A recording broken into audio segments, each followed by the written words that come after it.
Прежде чем вдумчиво и пошагово проанализировать недоразумение, которое названо энергетической стратегией Российской Федерации на период до 2050 года, предлагаю для самих себя расшифровать, что конкретно скрывается за привычной формулой «энергетика является базовой отраслью экономики».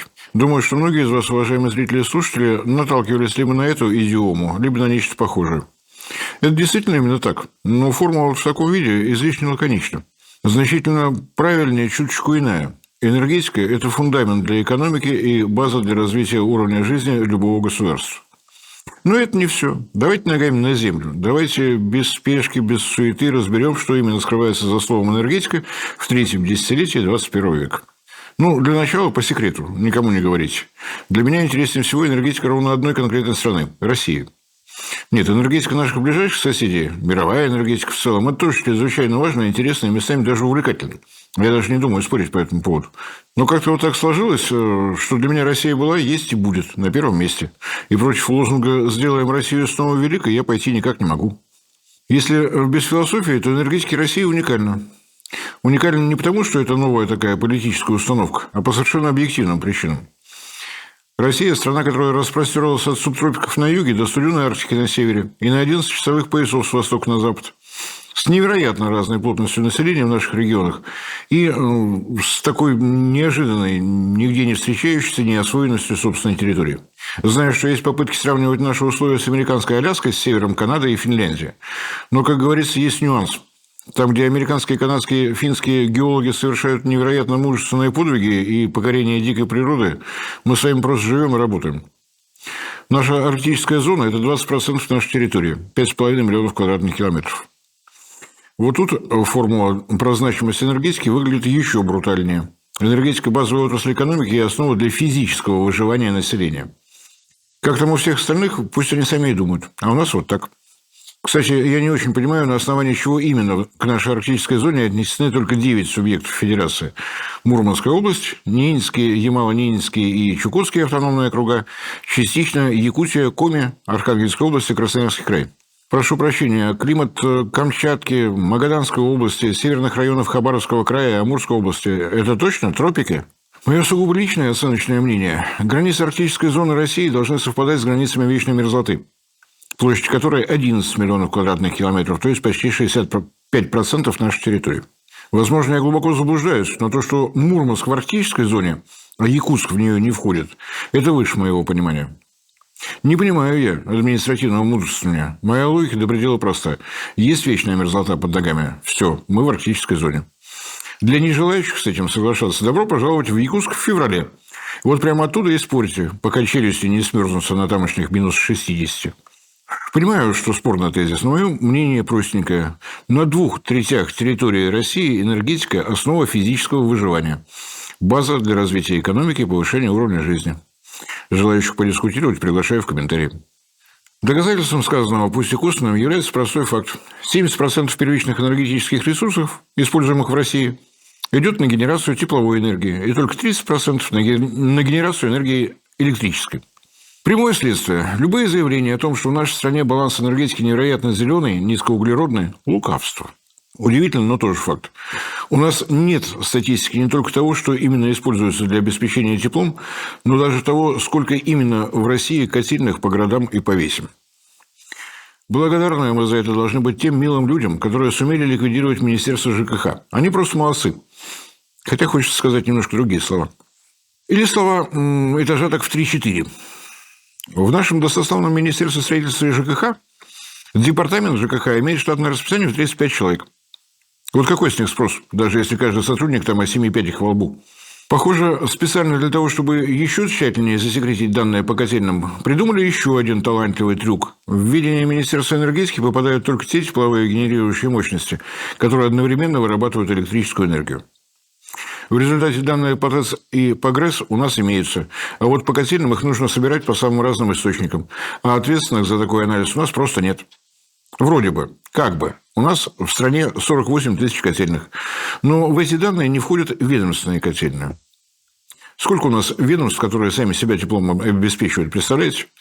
Министерство обороны со своими гарнизонами, Министерство здравоохранения с их удаленными ФАПами и прочими фельдшерскими пунктами, Министерство образования со своими школами-интернатами в удаленных поселках и тысячи котельных на месторождениях с их вахтовыми поселками. Где-то горит уголь, где-то мазут, где-то доски из старого забора, где-то отработка с ближайшего автосервиса. А с высоких трибун нам рассказывают о ГЭС, АЭС, ветряных электростанциях, солнечных электростанциях и прекрасных газовых электростанциях с их углеродистостью на самом минимальном уровне. Каждый вольно решает сам, а я вот присоединяюсь к знаменитому высказыванию Станиславского.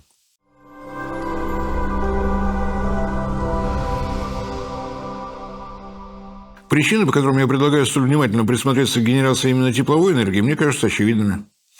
Именно навыки обеспечения себя надежными источниками тепла обеспечивали развитие человеческой цивилизации на протяжении тысяч лет. Химическая реакция горения органического топлива в атмосферном воздухе началась с дров и прочей сухой травы. На выходе смена пищевого рациона, снижение заболеваемости, увеличение длительности жизни, наращивание умственного потенциала. Нет, я не спорю с тем, что овладение еще и энергией падающей воды и ветра помогли расширить рацион питания еще и за счет злаковых. Но без глиняной посуды, обожженной на огне, это вряд ли бы вообще потребовалось. Свободные руки и свободная голова позволили всяческим умникам-бездельникам тех лет обнаружить горючий камень – уголь. После чего развитие цивилизации ускорилось кратно. Новое орудие труда и войны. Без этого мы, судя по всему, жить вообще не способны, чего уж там. Ковка, а потом и плавка с самородной меди, олова, железа, возможность строить жилища совсем новых типов. Всему этому мы обязаны именно тепловой энергией. Угольная революция рванула вперед и вверх с созданием парового двигателя, который вообще изменил облик планеты. Она внезапно уменьшилась в размерах. Кораблям больше не требовалось ждать попутного ветра, по железным рельсам побежали, запыхтели первые паровозы. Скорость пассажирского и торгового оборота приближали планету к ее современному облику.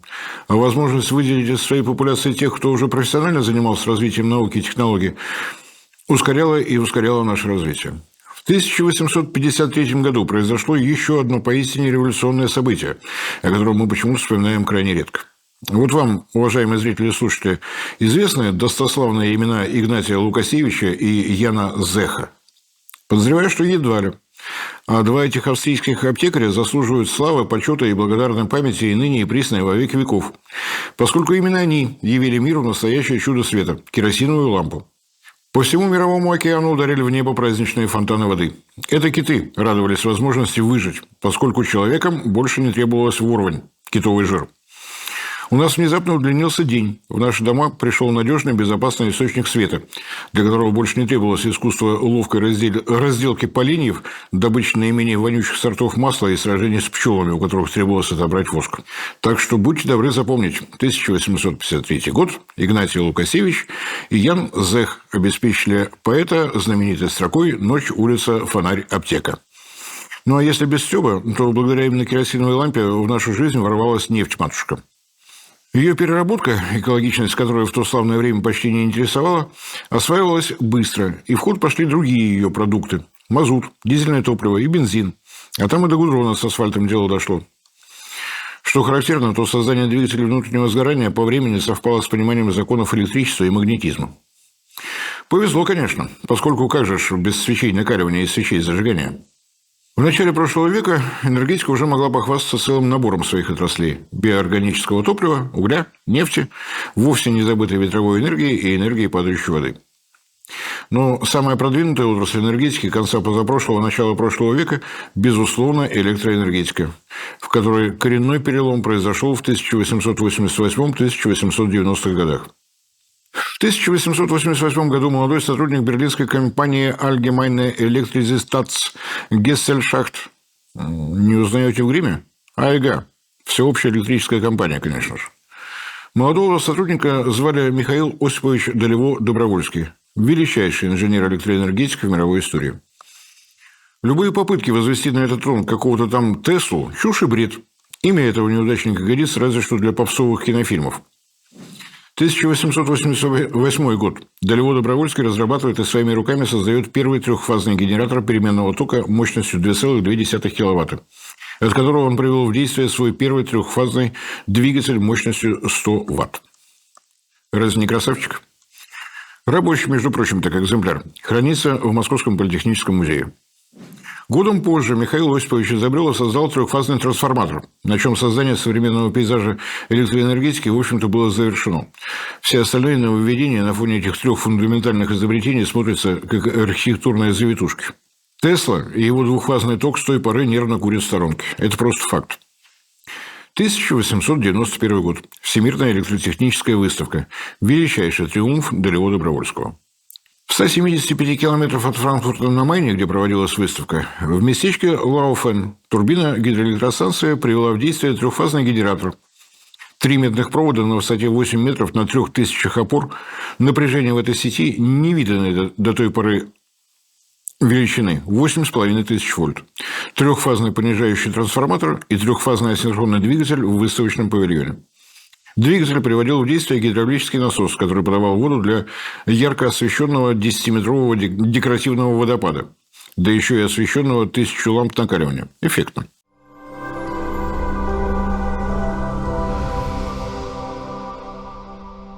Настолько высокое по тем временам напряжение в линии электропередачи – это еще одна заслуга Далево-Добровольского. Михаил Осипович сначала теоретически рассчитал, что только в таком случае потери при передаче электроэнергии будут минимальны, а в 1891 году показал, как это происходит на практике. Не удержусь, пару слов скажу. Это действительно очень важно. Электроэнергия – это, как известно, товар. Мы ведь за него деньги платим. Но если посмотреть в платежку внимательно, то денег с нас просят за киловатт-часы, то есть за потребленную мощность. А мощность в электроэнергетике – это произведение напряжения на силу тока. Формула очень проста. Не вдаваясь в подробности, чем выше сила тока, тем больше энергии уходит на никому не нужный нагрев проводов. Теряется энергия на нагрев атмосферы. А дальше все на уровне арифметики, где-то так 3 класс средней школы. Число 48 – это, конечно, 24 умножить на 2. Но и при умножении 6 на 8 мы тоже получаем 48. Снижаем вдвое силу тока, но одновременно увеличиваем вдвое напряжение. Мощность будет передана та же самая, но потери из-за нагрева окажутся куда как меньше. Вот Далево-Добровольский и оказался первым, кто к известной теории прикрутил практику, снабдив ЛЭП на входе и на выходе трансформаторами собственной конструкции. Прикрутил настолько прочно, что у нас и сейчас при передаче больших объемов электроэнергии на большие расстояния в проводах линии электропередач кое-где по 500 тысяч вольт. Но в наши дома все равно приходит 220. Так что я нисколько не преувеличиваю, когда я говорю, что облик наших городов и весей во многом обусловлен изобретениями человека, имя которого предлагаю запомнить и чтить. Михаил Осипович Далево-Добровольский, уроженец Санкт-Петербурга, выпускник Дортмундского политехнического и самый выдающийся немецкий инженер-электроэнергетик в истории человечества. Разумеется, неверующих и не верящих в то, что он продемонстрировал на франкфуртской выставке, было предостаточно. Потому была создана экспертная комиссия, которая произвела детальное испытание работы всех машин. Если интересно, могу рассказать обо всем подробнее, а сегодня просто напомню, что одним из членов этой экспертной комиссии был молодой выпускник Петербургского политехнического Роберт Эдуардович Классен. В недалеком будущем именно этот человек привел трехфазный переменный ток в Россию. Но это отдельная история, которую я уже неоднократно рассказывал. Сегодня не про него, а про Михаила Осиповича Далево-Добровольского, чье имя и чьи изобретения нужно помнить и чтить. Могу даже подкинуть конспирологическую версию. А не являются ли американские поджигатели автомобилей Тесла тайными поклонниками Далево-Добровольского?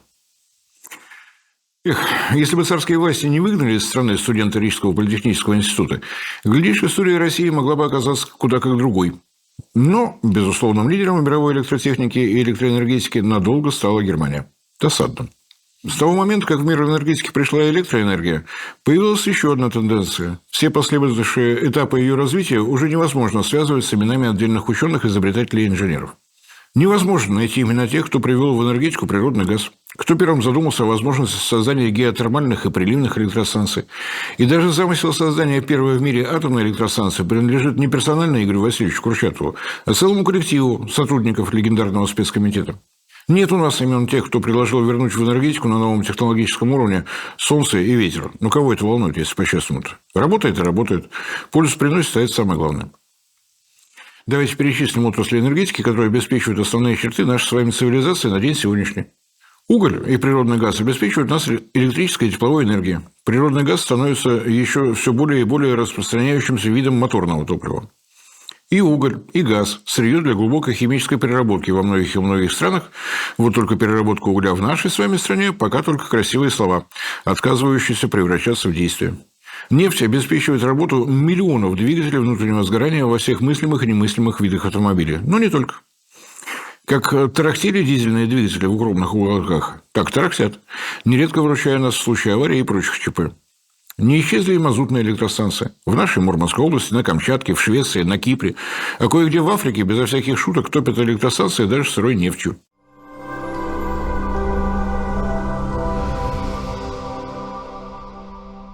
Вот уже вторую сотню лет человеки по всей планете пытаются понять, каков же реальный срок работы гидроэлектростанций. Есть подозрение, что при должном обслуживании они вообще способны пирамиду Хеопса пережить. Но ГЭС далеко не только генераторы электроэнергии. Их плотины – мосты, автомобильные и железнодорожные. Их водохранилища – источники чистой воды для населенных пунктов и промышленных объектов на их берегах. Новые возможности для водного транспорта и рыбного хозяйства.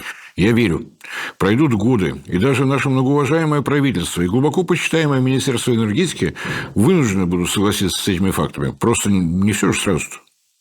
Несмотря на то, что у нас теперь ГЭС терпеть не могут, да и строить перестали, гидроэнергетика как наука продолжает развиваться. Гидроэлектростанции без плотин, мини-ГЭС в руслах рек и ручьев, гидроаккумулирующие электростанции как самый надежный способ балансировки работы объединенных энергосистем. Ученые, конструкторы, инженеры знают и умеют, а потому ищут заказы за пределами России, чтобы не утратить знания и опыт. Больше того, к технологиям мини- и микро-ГЭС стали присматриваться те, кого изо всех сил не замечает наше Министерство энергетики и системный оператор.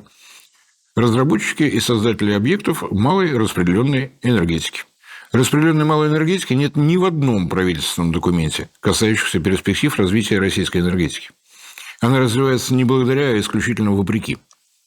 Это, конечно же, говорит о государственной мудрости разработчиков схем и программ развития энергетики, создателей генеральной схемы размещения объектов электрогенерации на период до 1942 года и уж тем более авторов энергетической стратегии 2050. Как там в детской песенке-то было? Слова нет, а кое-что есть. Наверное, так надо. Вот только я не очень понимаю, кому надо и для чего именно надо. Но это философский вопрос, а я на Диогена точно не похож. Темпы строительства собственных блок-станций, которые работают в режиме энергетических островов, то есть без выхода в общие сети единой энергосистемы, от 12 до 14% в год. Общая установленная мощность малых электростанций всех типов, по разным оценкам, приближается к 30 гигаваттам, то есть более 10% официально фиксируемой общей мощности российской энергетики. Министерству энергетики нелегко. Не замечать это становится все сложнее, но сотрудники ведомства мужественно сражаются с трудностями и уверенно побеждают. Я антижурналист по образованию, потому без всякого стеснения спрашиваю, как правильно, горжусь или гордюсь? Я вот это самое перед мужеством и стойкостью Минэнерго, так и запишите. И да, малая распределенная энергетика – это далеко не только солнечные ветровые электростанции, вовсе нет. Профессионалы этого направления уверенно работают с малыми газопоршневыми и газотурбинными установками, не говоря уже про электростанции дизельные. Больше того, в России уже есть объекты, на которых используется комбинация всего, что возможно в данном конкретном месте. Условно, тепловые насосы снизу, солнечные панели на стенах, ветротурбины на крыше, что-нибудь газопоршневое во дворе. Ой, извините, отвлекся. Хотел ведь просто перечислить отрасли энергетики. Итак, уголь, нефть, природный газ, гидроэнергетики и относительно новая отрасль ВИЭ – возобновляемые источники энергетики. Относительно новая, поскольку в их разряд внесены так называемые малые ГЭС, те, мощность которых не превышает 50 мегаватт. Это, на мой взгляд, еще одно проявление высшей государственной мудрости, постичь которую своим утлым умишкой я даже не пытаюсь. 49,999 тысячных мегаватта – все в порядке. Это зеленая возобновляемая энергетика. А вот при 50,1 тысячной мегаватта – полная катастрофа и даже апокалипсис. Вода, проходя через гидроагрегат таких электростанций, то ли становится черной, то ли вообще исчезает, точно неизвестно. Потому большущая просьба ко всем, кто живет неподалеку от крупных ГЭС. Найдите время проверить, что за ужасы там происходят, хорошо? Хотя нет, лучше не надо, а то ведь кошмары по ночам мучить будут. На всякий случай, чтобы товарищ майор хорошо расслышал, огромная благодарность и земной поклон всем тем сотрудникам Минэнерго, которые десятками лет умеют не отвечать на недоуменные вопросы Ассоциации гидроэнергетики и недоумения компаний-владельцев и операторов гидроэлектростанций. Уверен, что в Минэнерго сумеют опровергнуть все данные, полученные при изучении водохранилищ во всех климатических зонах России экспедиции Института атмосферной физики Российской академии наук. Ну, подумаешь, не смогли ученые обнаружить выбросы тепловых газов? Не реагировать же на их выводы. В общем, я сызново горжусь и гордюсь нашим Минэнергом. Молодцы. Вот просто молодцы. В Европе ведь четко сказали, большие ГЭС не ВИИ ни разу, значит, так оно и есть. И да, если уж про Европу, то напомню, что там к ВИИ энергетике отнесены все электростанции, использующие для генерации биомассу. Самый наглядный пример – ТЭЦ, работающий на древесной щепе. Да, и дым в наличии, и углекислый газ образуется, но его кратно меньше того объема СО2, который деревья поглощают во время своего роста. В этой же категории сжигание всевозможных отходов сельского хозяйства. У нас с этим направлением пока так себе, но зарекаться точно не стоит. К реализации проекта первой крупной биоэлектростанции в России совсем недавно приступил Росатом. Наш пострел везде успел. Особняком стоит генерация электрической и тепловой энергии на так называемых мусоросжигательных электростанциях. Если вот прямо сейчас кто-то помянул тихим добрым словом Дениса Мантурова, так это не я. Не забудьте тоже зафиксировать. Отдельно, потому что генерация энергии на мусоре имеет заведомо более высокую себестоимость, чем на традиционных электростанциях, поскольку мусор сначала нужно собрать на полигонах, а потом весьма тщательно отсортировать. При вливании такой энергии в общий котел рост тарифов неизбежен. Поэтому во многих странах государство не стесняется датировать такую генерацию, руководствуясь нехитрой сентенцией «рынок рынком, а дышать хочется чистым воздухом».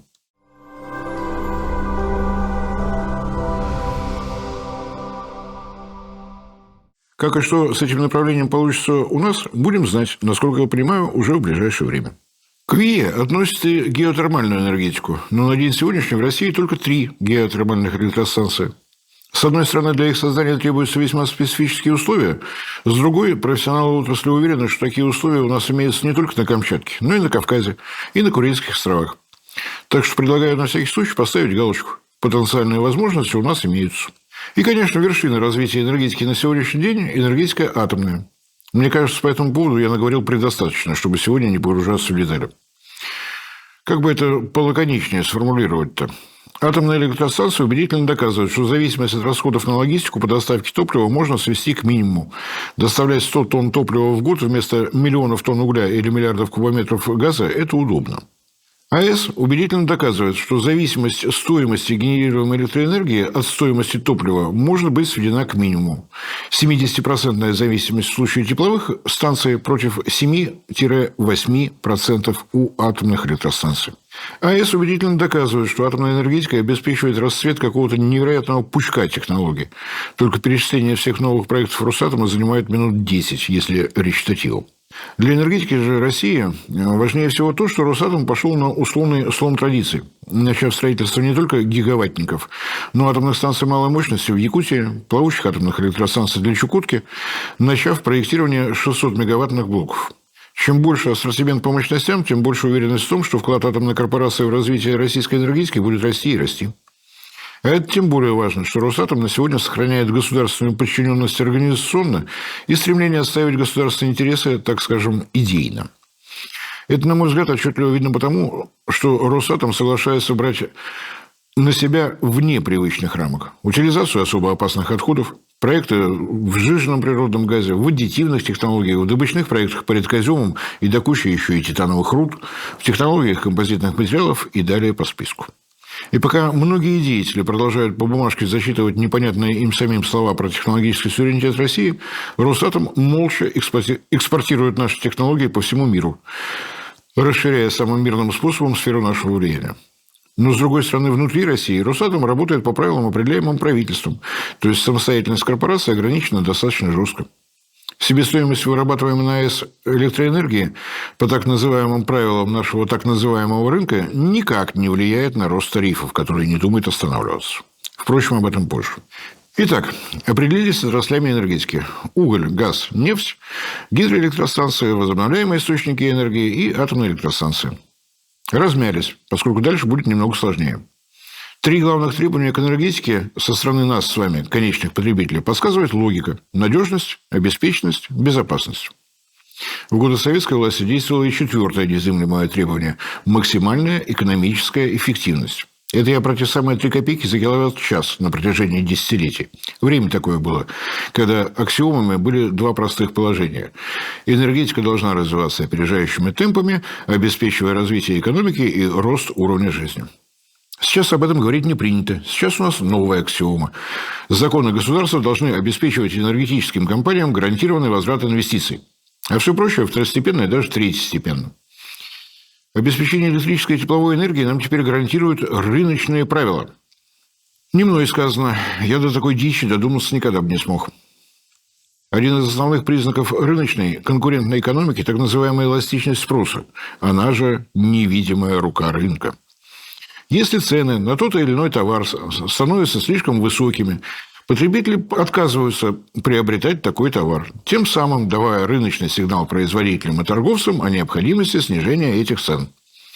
Производитель напрягается, придумывает новые технологические приемы, торговец снижает маржу, и хоп, товар снова приобретает покупательную привлекательность. Здорово, правда ведь? Государству ни о чем думать не надо, рынок саморегулируется, можно спокойно продолжать снимать налоги. Анадырь, январь, обычная квартира, хозяин которой размышляет вслух. Что-то цена гигакалории тепла высокой стала. Откажусь-ка я от отопления на месячишко, пока она вниз не пойдет. Так себе ситуацию наши рыночники представляют, судя по всему. Возможно, прозвучит категорично, но есть у меня мое мнение, имею право высказать. Пытаясь натянуть на энергетику России рыночные отношения, наше уважаемое руководство приведет экономику к снижению ее конкурентоспособности, а нас с вами к той самой энергетической бедности, которую мы высмеиваем, наблюдая за странами Евросоюза. Эту идиому «энергетическая бедность» изобрели именно там, дабы не очень понятно было. Энергетическая бедность – это когда денег на электрическую и тепловую энергию хватает только в том случае, если вы экономите на медицине, на питании, на одежде, на своем образовании и на образовании детей. Рыночные условия в энергетике страны, в которой обеспечение электричеством и теплом определяет возможность физического выживания, это... Подберите какое-нибудь приличное слово, у меня что-то не получается. Я повторю, что имеется надежный индикатор, доказывающий, что руководство страны увлеклось этими играми в энергетический рынок окончательно. Динамика роста установленной мощности распределенной малой генерации в России в 3-4 раза выше, чем тот же показатель у большой энергетики. Причин этого можно перечислять долго. Регулярно растущие тарифы на саму энергию, на ее транспортировку через электрические и тепловые сети, рост тарифов на природный газ, на техническое присоединение к сетям, медленная работа от заявки на присоединение до самого присоединения порой годы проходят. Но главная причина в том, что маленькие юркие компании, предлагающие свои услуги в этом секторе, способны предложить более низкие тарифы. И, невзирая на действия Центрального банка, способны предлагать не выкупать поставляемое оборудование, а брать его в аренду. Еще раз, поскольку момент важный. Частники умудряются предлагать более выгодные и более качественные условия, нежели государство, комплектуя свои услуги, в числе прочего, еще и удаленной диспетчеризацией, и, если необходимо, еще и подготовкой специалистов в тех случаях, если клиент принимает решение не об аренде, а о выкупе. Чем этот процесс закончится, если драгоценное Министерство энергетики будет продолжать широко закрывать на нее глаза, догадаться, к сожалению, несложно. Большая энергетика и Россети будут просто терять клиентов, причем по нарастающей. Нет потребителей, значит, на электростанциях появляются избыточные мощности. Точно так же у сетевых компаний. Поскольку понятие экономическая эффективность в системе государственного управления отсутствует напрочь, начнутся попытки перенести все расходы и получить упущенную выгоду с тех, кто сохраняет верность большой энергетике. А это новый рост тарифов и рост привлекательности малой распределенной генерации. И нарастающий распад единой энергетической системы России на отдельные энергетические острова. Контрмеры тоже очевидно. Запрещать и не пущать, что мы наблюдаем уже в настоящее время. Вот мой производственный объект. Я желаю обеспечить его собственный блок станции, не имея намерения поставлять энергию кому бы то ни было постороннему. Но по действующим правилам я обязан согласовать мою внутреннюю генерацию, мою сеть не только с Ростехнадзором и пожарниками, что естественно, но еще и с Россетями. А те могут или согласовать мою схему, или не согласовать. И это, похоже, только начало. Вместо поиска вариантов частно-государственных проектов Министерство энергетики и Россети выходят на тропу конфронтации. Как-то я сегодня излишне эмоционален. Опять с темы на тему прыгаю. Хотел ведь по порядку идти. Что такое надежность в энергетике? Если совсем просто, это когда 220 в розетке, 24/7 и на 365, а не по 2 часа утром в понедельник и в субботу после обеда. Это когда топливо на заправке всегда, а не на следующей неделе, когда бензовоз по ухабам к заправке проберется, если повезет. Это газ в конфорке на кухне, тоже тогда, когда пора обед готовить, а не по нечетным числам в счетные дни недели. Когда буржуйка в городской квартире не требуется из-за того, что в кочегарке уголь смерзся, а единственный тепловой насос поломался, а запчасти для ремонта поступят в следующем квартале. Надеюсь, что несложно. Но это ведь только одна сторона вопросов. Вторая кратно сложнее со всех точек зрения. Как отгадать, сколько моторного топлива потребуется для данного конкретного региона? Есть такая штука статистика. И есть совершенно правильные действия нашего уважаемого Министерства энергетики, единственного в правительстве, которое не имеет собственной государственной информационной системы. Главное ведь не знать и делать, а говорить и печатать отчеты о том, что говоришь. Правильно ведь? Говорить о компьютеризации, цифровизации, об искусственном интеллекте. А всякие там подсчеты перевесить на Росстат. Авось проканает. По непроверенным слухам, в России около 28 тысяч АЗС. Точно никто не знает. Это ведь совершенно не важно. Система государственного управления такими мелочами не занимается. Росстат по телефону опрашивает о результатах работы 1800 АЗС по всем регионам России и публикует результаты своих расчетов-подсчетов. Данные о средней температуре по больнице поступают в правительство. А то, что в Крыму ценники на АЗС процентов на 10-15 выше, чем на материке, ну так получилось. Данные по всяким там Якутиям с Магаданами вообще не интересны. Народу там мало, машины еще меньше. Крупные промышленники свои вопросы вообще без АЗС решают. В общем, глупости я тут какие-то говорю. Точная статистика по регионам и отраслям может до преступления довести. Предложение хоть что-то планировать. Чур меня. От слова «план» в наших министерствах и ведомствах инфаркты с инсультами могут принять эпидемический характер. И снова мы наблюдаем удивительную картину. Частник тянет задачу, от решения которой государство отбрыкивается руками и ногами. Мы тех частников за их расценки порой в 3 этажа кроем. Но это ведь независимые владельцы АЗС умудряются открывать их там, куда вертикально интегрированные нефтяные компании придут приблизительно никогда, поскольку объем сбыта невелик. Это частники сражаются с нашей разумной РЖД, чтобы дотащить цистерны сейчас, а не после дождичков в четверг. Вот только они же порой с бензином поступают по завету Василия Лебабаевича, пользуясь тем, что контроль государства сквозит отверстиями. Пока везет. Как дальше пойдет, да кто ж его знает. Из всех искусств Минэнерго важнее всего искусственный интеллект, а не это вот все. Чуть менее романтичная ситуация с угольной генерацией, но и тут скучать не приходится. Наша государственная мыслящая федеральная антимонопольная служба стоит на страже интересов конкуренции. Потому наши компании, владеющие угольными ТЭЦ, лишены права подписывать долгосрочные контракты с добывающими компаниями. Добытчики могут и подписывают долгосрочные контракты с зарубежными потребителями, а внутри России только федеральный закон номер 44, только хардкор. ТЭЦ Амурской области на Кемеровском угле – это запросто, потому что рынок, потому что невидимая рука, поскольку к этой руке приложена неработающая голова и огромная, которая в руководящем кресле сидит. Таких примеров достаточно, чтобы заметить очевидное. Надежность энергетики не некий сферический конь в вакууме. Для ее обеспечения требуются те самые межведомственные согласования. Согласованная работа в одном направлении целых отраслей промышленности.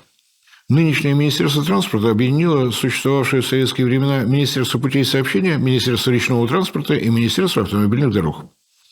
Казалось бы, уж внутри единого-то ведомства развитие транспортной системы может быть взаимоувязано как единое целое.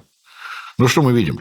Для того, чтобы выяснить, что танкеры класса «Река-море» доведены до состояния рухляди, Минтрансу потребовалось вмешательство президента. Без пинка с его стороны, как выяснилось, додуматься о необходимости технического аудита этого класса судов было вот просто невозможно. И что, для того, чтобы этот аудит был расширен на речные сухогрузы, баржи и буксиры, нам надо дождаться еще какой-нибудь крупной аварии? При этом мы с вами ведь понимаем, что речное судостроение требует длиннющих и разветвленных производственных цепочек. Кто-то где-то должен добыть железную руду и руды цветных металлов. Кто-то где-то коксующийся уголь. Кто-то где-то должен создавать судовые двигатели и много другое оборудование. Не висит энергетика в воздухе. Это часть экономической системы. Для надежной безаварийной работы самих электростанций требуется надежное оборудование и квалифицированные кадры, на нем работающие. И это еще один пласт требований на все подряд. От среднего до среднетехнического и высшего технического образования до металлургии с геологией, которая должна обеспечить восполнение используемых запасов за счет новых месторождений. Внимание, вопрос. А валялся ли тут конь? Надежность самой электроэнергетики – это рост технологий с очевидными целями. Максимальная эффективность при сжигании топлива, увеличение КПД всего оборудования, отвечающего за генерацию, то есть котлов, турбин и прочих генераторов. И снова мы видим огромную цепочку. От системы образования до материаловедения, машиностроения и конструкторской работы. Для чего требуются постоянные усилия по проведению научно-исследовательских работ и научно-исследовательских опытно-конструкторских работ сразу в нескольких отраслях науки. Нельзя вспоминать об электриках только когда 220 в розетке пропадает.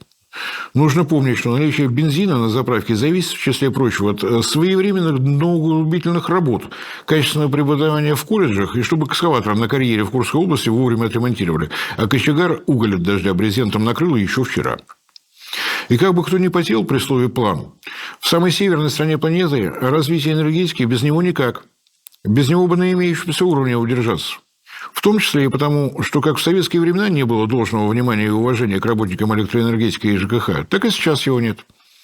А это люди, от которых требуется дисциплина, мало отличающаяся от военной. Нам от них требуется готовность работать без выходных, мчаться ремонтировать ЛЭП по пояс в снегу при минус 20 и нырять в канализационные люки, чтобы по пояс в кипятке стоя менять вентили. А у нас на вот этих незаметных, но чрезвычайно ответственных должностях с советских времен мигранты работают. Как сейчас помню ленинградского кочегара с фамилией Цой. Требования есть. Пристойные зарплаты и прочих поощрений как не было, так и нет. Еще сложнее будет разобраться с тем, что такое надежность обеспечения электрической энергии. Сегодня точно не успею, разве что коротенький анонс. Проблемы с надежностью в случае электрической энергии многогранны, но фундамент у них один. Нам, человекам, по ночам хочется спать. На выходные мы уезжаем за город картошку сажать, но свет в люстре должен появиться по щелчку выключателя. Научными словами, неравномерность уровня спроса на электроэнергию неустранима ни при какой власти. Даже Советский Союз, при котором у нас заводов, работавших 3 смены, было куда как больше, чем сейчас, до конца справиться не смог. Ну, если точнее, не успел.